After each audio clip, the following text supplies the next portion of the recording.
พยากรณ์อากาศประจำวันที่26ธันวาคม2025ความกดดันสูงของอากาศเย็นที่ประเทศจีนจะสืบโตแผ่ลงมาปกคลุมอยู่ทั่วทุกภาคของประเทศลาวด้วยกำลังปานกลางสมทบกับกระแสลมตะวันออกเฉียงเหนือพัดปกคลุมซึ่งจะเฮ็ดให้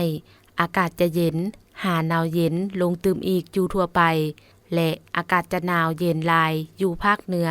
ด้านตะวันออกแขวงไซสมบูรณ์และเขตภูเพียงบริเวณพร้อมจะมีฝนตกในระดับคอยและจะมีลมพัดแรงอยู่บางท้องถิ่น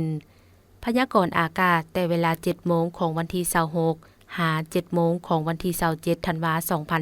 2025ภาคเหนือด้านตะวันออกแขวงพงสาลีหัวพันเสียงขวางอากาศจะสืบโตหนาวเย็นหาหนาวเย็นลายพร้อมมีหมอกหนาปกคลุมอยู่ทั่วไป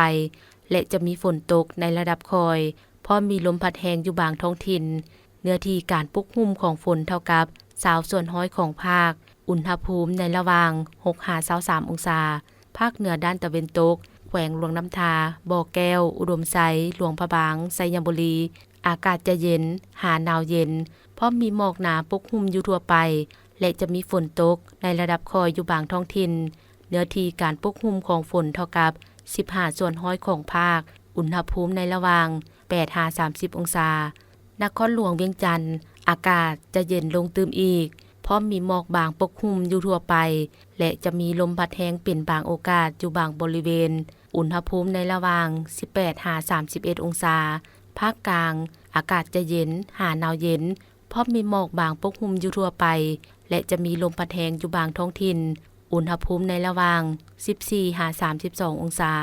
แขวงไซสมบูรณ์อากาศจะหนาวเย็นพร้อมมีหมอกหนาปกคลุมอยู่ทั่วไปในตอนเช้า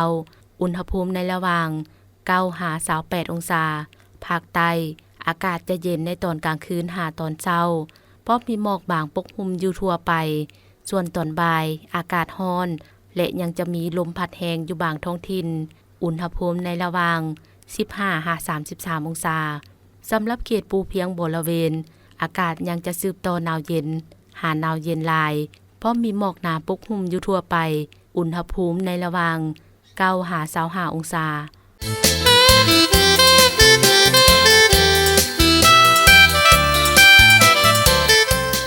ส้มเสยน้ำใจบรรษาทที่2ธันวามั่นยืนมั่นยืนที่2ธันวาขออวยพร